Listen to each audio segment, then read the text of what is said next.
Hey everyone, before we dive in, if you love stories about workplace revenge, toxic bosses getting exactly what they deserve, and someone finally getting the credit they've earned, hit that subscribe button and turn on notifications so you never miss an upload.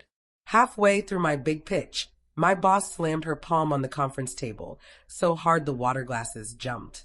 This is a complete mess, Emily. Sit down before you make us look any worse. The room sucked in a collective breath. A few people actually gasped. My cheeks caught fire, but I didn't rush. I just kept gathering my papers like I had all the time in the world. She thought she'd just ended me. She had no clue the client had already texted me, "Come out to the hallway. Your boss is about to learn a lesson she'll never forget." That slap on the table echoed like a gunshot. You could have heard it 2 offices down. Then dead silence. I was standing at the front, mid-sentence, walking the Meridian Group client and half our executive team through customer segmentation clusters when Victoria Reed shot out of her chair. My slides were still glowing on the screen behind me. 11 brutal weeks of work boiled down into clean charts, custom algorithms, and insights that could lock in a $14 million deal. And then Victoria spoke, voice sharp enough to cut glass. "Sit down before you embarrass us anymore." 14 people forgot how to breathe. The VP of Ops stared at the table like it might save him. Greg from Finance leaned over and whispered something that made the guy next to him wince. This wasn't happening. It couldn't be. Victoria kept going, fake concern dripping from every word. "Emily, I don't know where you studied segmentation, but this entire approach is broken at its core." My face went nuclear. My hands shook even though I begged them not to. 2 years at this firm, endless all-nighters with my cheeks stuck to Excel, a 94% client retention rate everyone in that room pretended to celebrate, 3 accounts I personally dragged back from the dead that the whole department had already written off. None of it mattered right now. Victoria started pacing in front of my slides, like a prosecutor.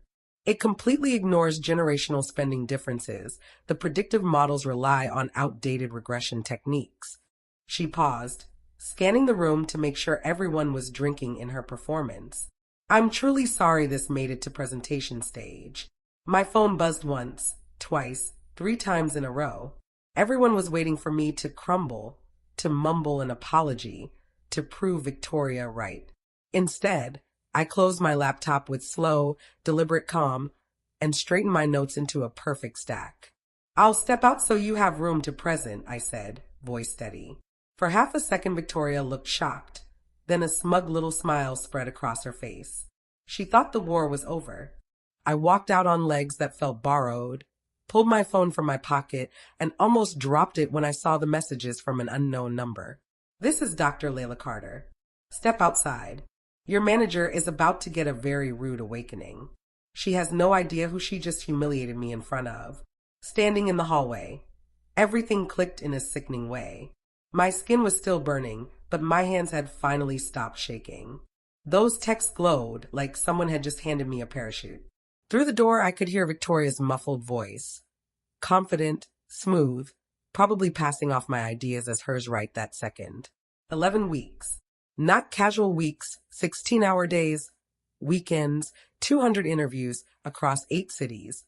Algorithms I built from zero that track 17 variables, psychographic layering I'd never tried before. The best work I'd ever done in my life. And yesterday afternoon, Victoria had suddenly asked for every single file. First time she'd shown any interest in the Meridian account since handing it to me 3 months ago. She'd said she just wanted context and trusted me completely. I'd sent her everything. Now I knew why. My phone buzzed again. 2 minutes. Rooftop terrace. The terrace was empty except for one woman at the far railing. Silver-streaked black hair in a sleek bun. Glasses that probably cost more than my car. Charcoal suit tailored to perfection. She turned when the door opened. "Emily Harper?" Not a question, a fact. "Walk with me." We moved to the corner farthest from the door. Wind whipped between the buildings. The city roared 30 floors below. She didn't waste time. "Your manager doesn't understand your work because she's never produced anything close to that level." I opened my mouth, nothing came out. "That clustering model? It's built on modified Carter segmentation." She watched my eyes widen. "I should know. I created Carter segmentation 25 years ago. The way you layered generational spending against geographic volatility is a genuine advancement. Your confidence intervals shave roughly 30% off standard error. And your manager just spent 10 minutes telling me, the person who invented the method, that it's fundamentally flawed. My brain short-circuited. Dr. Layla Carter. The Layla Carter. I'd written term papers on her frameworks, cited her in every serious deck I'd ever built. She didn't attack your work because it was bad, Layla continued, voice cool and surgical. She attacked it because she can't comprehend it. And she asked for your files yesterday so she could cherry pick early drafts and present them as the right version while calling your final work garbage. How do you? Someone in your IT group sent me the full revision history last night. Every timestamp, every save, every line of code with your name on it. I've spent the last 12 hours reviewing the real analysis, not the half-baked version Victoria is currently selling as hers. Someone had gone behind my back to save me. Layla checked her watch. I'm going back in there in 4 minutes.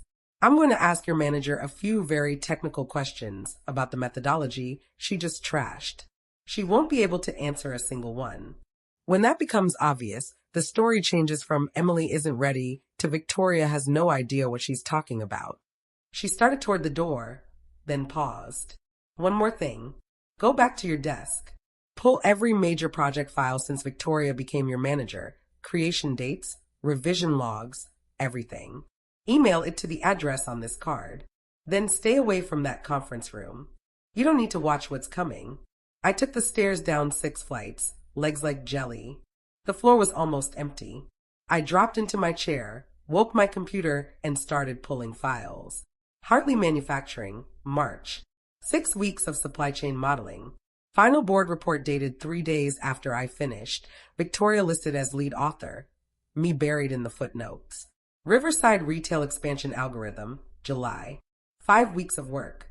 Victoria took credit in her August review for pioneering market gap detection.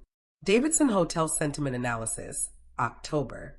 Custom and LP code I wrote at 3 a.m. for weeks straight.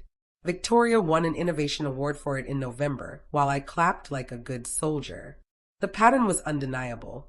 My phone rang, internal extension. Conference room B. 5 minutes.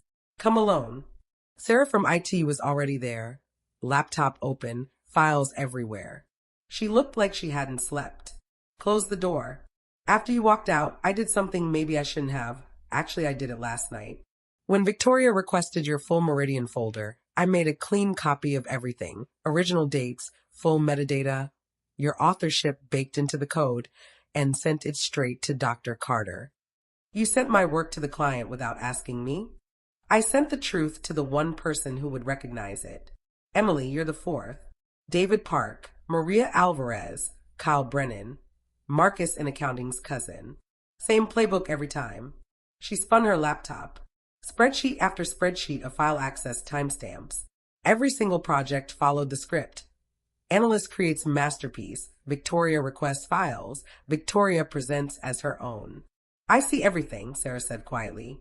I tried to warn HR about David. They told me supervisors collaborate. David got forced out with an NDA. Victoria got promoted. 3 days later, an email hit my inbox. Emergency board meeting. Friday 9 a.m. attendance mandatory. The room was packed. Full board on one side. Victoria and her lawyer on the other. Maria, Kyle, Sarah, and Dr. Layla Carter filled the back row. One empty chair waited for me, right across from Victoria. Board chair Carolyn Ellis opened. We're here over serious allegations of project authorship fraud and improper client billing. General counsel handed out thick reports to everyone. In the last 5 days, I've interviewed 12 analysts and reviewed metadata on 43 projects. We found 17 instances where clients were billed for hundreds of hours attributed to Victoria Reed. That file evidence proves she never performed.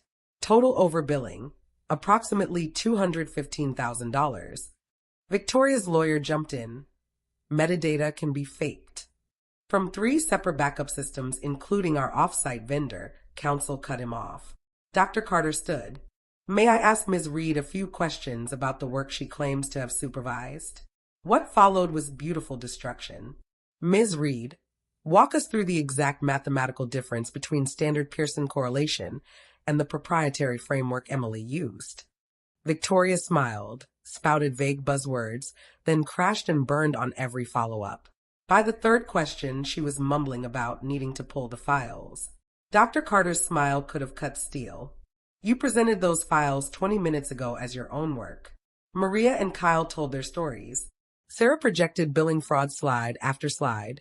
$27,300 here, $19,800 there. Every extra hour charged at Victoria's director rate for work the logs proved she never touched. Counsel closed. This isn't just IP theft. This is client fraud, potentially wire fraud. Federal charges are on the table. 30 minutes later, the vote was unanimous. Victoria Reed, terminated for cause, effective immediately. 6 months later, I sat in my new corner office at Meridian Group, windows looking out over the Chicago River. For brilliant analysts now report to me. My name is on every deck, every contract, every win. David Park and I are partnering on a monster hybrid project that's already turning heads industry-wide. Some nights I look out at the city lights and think about that conference room where I was publicly humiliated. Turns out the sweetest revenge isn't tearing someone down. It's building yourself up so high that when the truth finally speaks, it does all the work for you. Thanks for watching. Drop a like if you've ever had a boss like Victoria, and I'll see you in the next one.